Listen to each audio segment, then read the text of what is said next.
Okay, let's set off.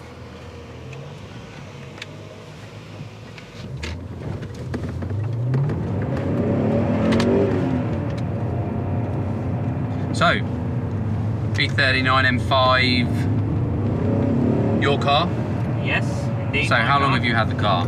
I have had it since 2009, so it's coming up for 7 years now. 7 years, and you've done how many miles in that time? I have done, well, I got the car on 51,000. And it's now done 85, so yeah. 30 odd thousand. Yeah. Any issues in that time? You know what?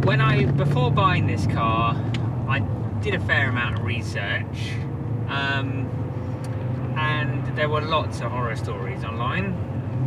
Vanos, diffs, yeah, electronic, not so much electronic, more like gremlins in the electronics, because the cars were extremely over-engineered for their time. Yeah. And the engine was extremely advanced for its time. It has a lot of electronics in the engine.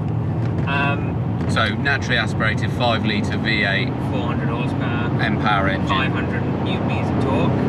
That's fourth gear. I mean, this engine has even been in some various supercars, has it not? Well, it's been in the Z8, obviously. Yeah, but non-BMW. Yeah, there's the Ascari A510, yeah, which used basically this engine, but it was, I think, stripped down and, well, yeah. I mean, straight through exhaust. But essentially, it was the same engine. Yeah. Or at least the block was the same. The block, without all the restrictions, this car, the engine will make 500 horsepower. Yeah. Right? So, but this car has got 8-pot calipers. Yeah, so that the brakes have been updated, because at that time BMW weren't really, the M cars weren't really renowned for their braking.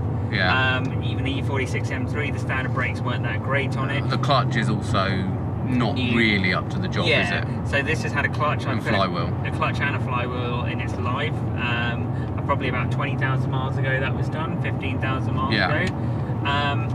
And it's I mean, to be honest, it's nothing out of the ordinary. I wouldn't expect from a car that new cost, you know, the best part of £65,000. Yeah, it's just maintaining it and making sure it's. In terms of modifications, it's brakes, centre pipe on the exhaust, and that's pretty much it. That's pretty much it.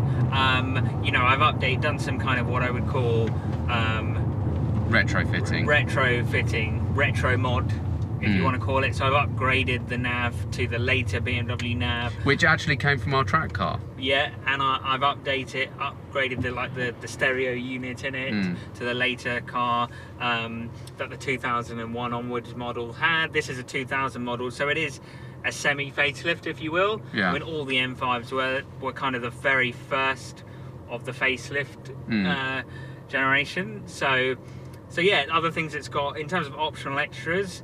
The car has the heritage leather, which is quite a sought after extra. So it's all this cladded. And the centre console and door cards are all leather as well, aren't they? Yep. And it's got M5 specific wood trim. Yep. So this is the Broyers Club something like trim, that, I think they call it. And yeah, so I mean, the engine is bulletproof, really. Yeah. I mean, I've never had any engine problems with it. It takes specific oil as well, though, doesn't it? Yeah, takes specific Castrol 5W30 oil. 5W30, isn't it 1060? Yes, 1060. Sorry, I'm thinking of the track car again. 1060 oil. I have to probably reset it in a minute. But 1060 oil. It's also, in terms of the Vanos, because people, you know, people will be interested now. The only thing I've done to the Vanos is we've changed the Vanos seals, and that wasn't because there was anything wrong. That was just as a maintenance. Preventative type thing. Okay, so give it some beans now.